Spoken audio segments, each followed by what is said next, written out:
Hey, Bodacious Beast, welcome back to my channel. My name is Scottyallenday. We're going to zoom this out just a little bit so I get a little more head in there. There we go. Alright, so today is a really puzzling video. As I keep going, please drop a comment in the comment section below as I go.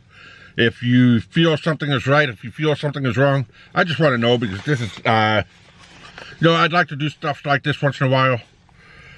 Just keep following through, because this has got a lot of information in, and you know, it just concerns me. It doesn't bug me that much. It just concerns me. But my question is will Portland, Oregon ever recover? It is, I mean, Portland, Oregon is sandwiched between San Francisco and Seattle.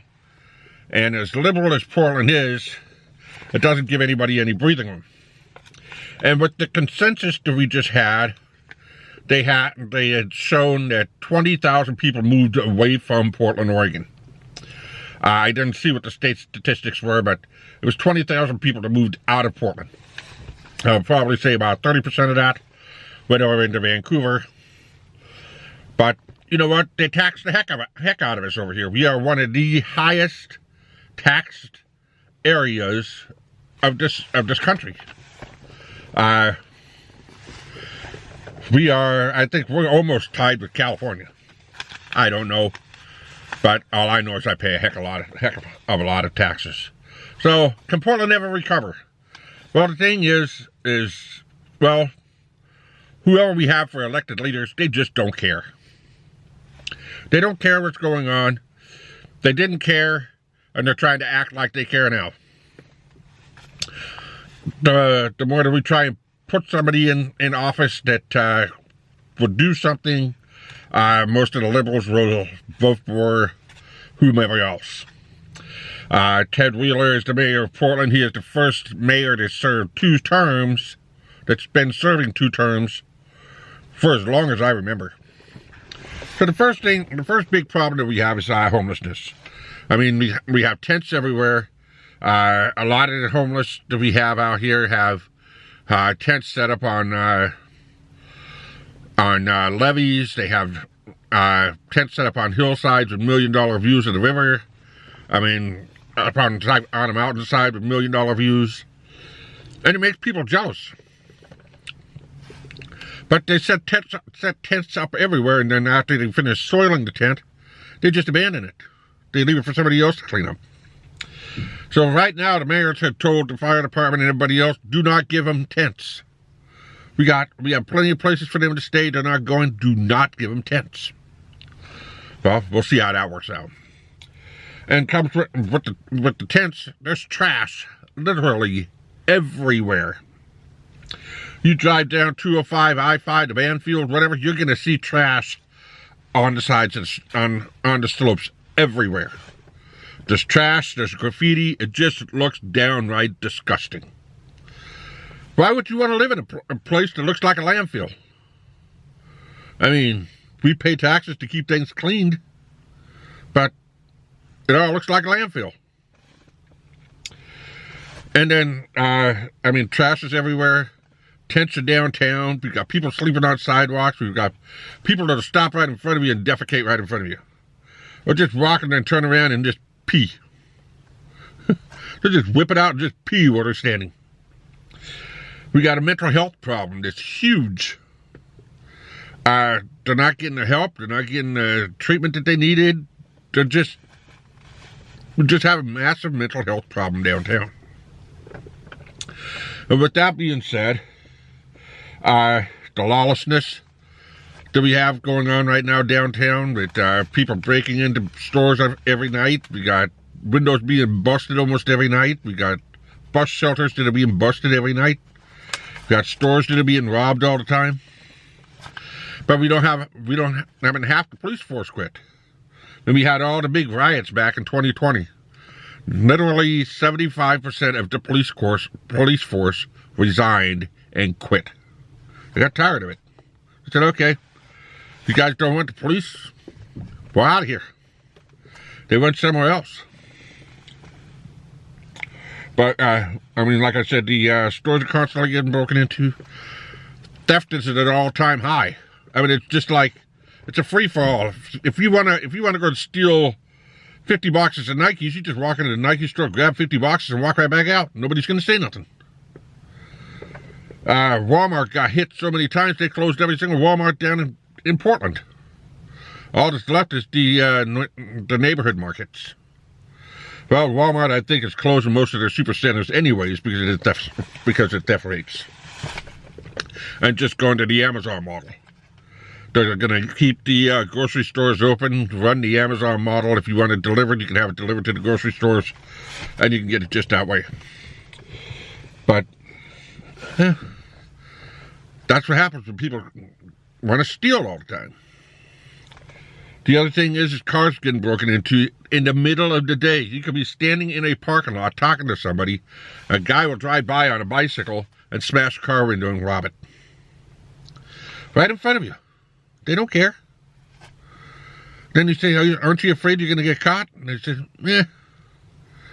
Why should we be afraid of getting caught? I said, we'll go into the courtroom and we'll be out in an hour. I'll have enough time for lunch and then I'll be out. If I don't show up for my court date, oh well. But they just arrested a guy for the 4th time in Portland. Running a chop shop. Being a felon in possession of firearms. He had like 4 firearms. And, well, he had plenty of drugs, but drugs are legal in Portland. We'll get to that in a minute. So, this is like his 4th time of getting busted with a chop shop, and then he's released on $2,000 bail. $2,000. Slap on the wrist. He ain't gonna show up to court. You pay his bail money, and that's it. He won't show up. Not until the next time he gets busted. No, and you know, I don't have enough fingers and toes to count the amount of chop shops that I know that are down there in Northeast Portland. They're everywhere. Bicycle chop shops and automobile chop shops. They're everywhere. Yeah, I got myself a cheat list here because I want to make sure that I keep going on topic here. And the other one is, you know, street racing. They have street takeovers.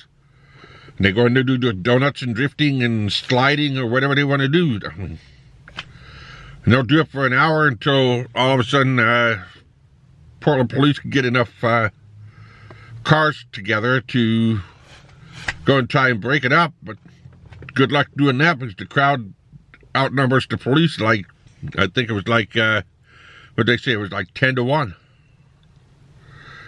But then everybody's saying, well, what about the state police? What about the neighboring counties?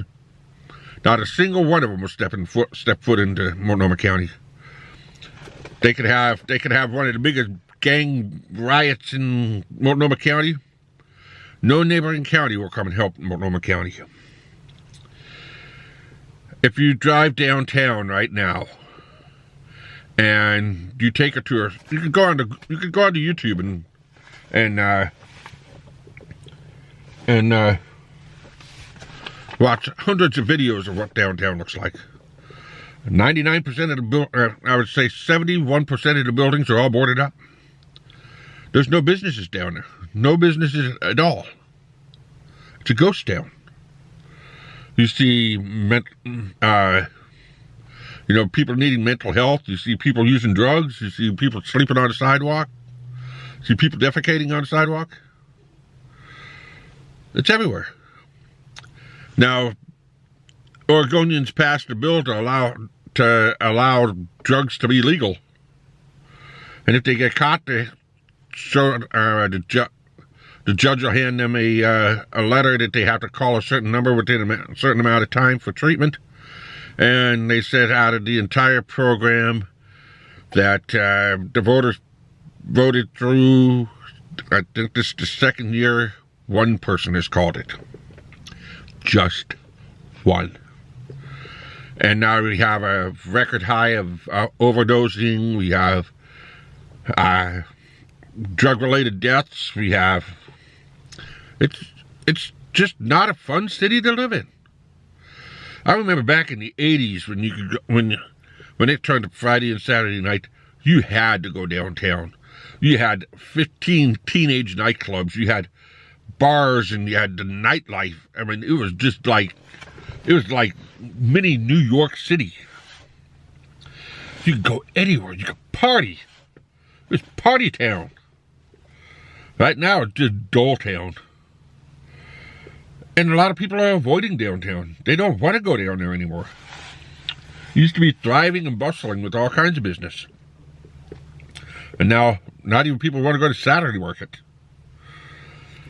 So, you know, until the leadership for state and local shape up, Portland ain't going to heal. And the longer it takes for Portland to heal, the more people they're going to lose. The more people they lose, the more tax revenue they lose. Do they care? Guess not, as long as they get a paycheck. So I just wanted to get my 2 cents out there about Portland, Oregon. I mean, I don't see it getting better anytime soon. I say it take about a decade before it'll heal. Seattle's just starting to heal. Seattle's beginning to heal. Actually, it's been healing quite well. And San Francisco's been healing quite well. It's going to take a while before Portland heals.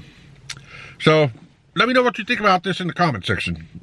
Just let me know. What do you guys think of Portland, Oregon? Do you think Portland, Oregon will be able to heal anytime soon?